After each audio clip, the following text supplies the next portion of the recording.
Adam? Yes. Your car. Tell us how we first met. Christ. About 12 years ago, I think, wasn't it? Something like that. Yeah, not a phone call. I was working with your relative. Brother-in-law, yeah. Yeah. Said my mate's got a Mark 1 Escort, come and have a look at it. And it was in a lot poorer condition than this. It was just a bare shell and a Cosy engine strapped to a trailer. And that was it. It was in a terrible state. Had you done cars before? Never. Never. I've always had cars and tuned them and things, but I never took on anything like this. So this is your first full build? And First full build, obviously with the assistance of you.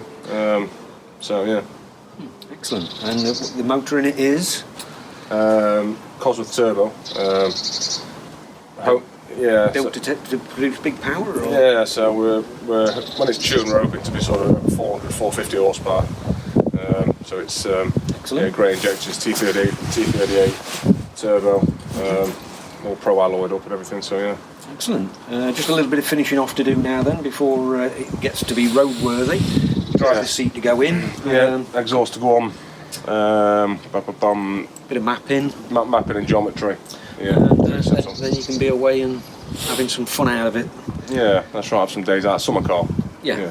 Just have it out in the summer, and then but it's ever evolving. It'll always change, won't it? So there's some decals to go on it as well, and some bits and pieces. So it'll always change, but then maybe another one. Excellent. So, you've got the bug for it.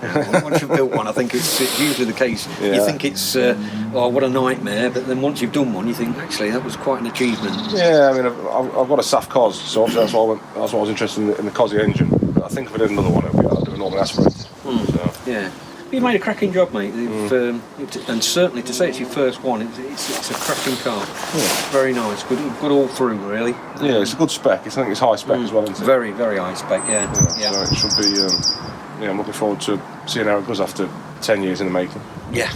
Mind you, 10 years in the making. It's been stood along. You've been a busy man, and I think if you were to put the hours down of build and work process, I don't think it'd be that long. Not in consideration of your background of not building a car before. Yeah, I mean it was on the spit for 2 years.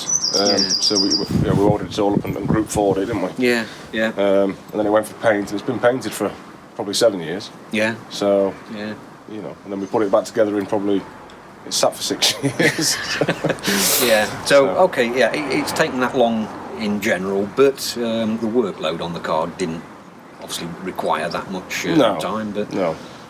Excellent. Yeah. So we're ready to take it off back to you, and then you can get the last bits sorted out. Yeah, get the last bits done, and I'll let you know when it's up and running. Yeah, great stuff. Yeah. Thank you, Adam. Thank you. Don't hate me 'cause I get attention.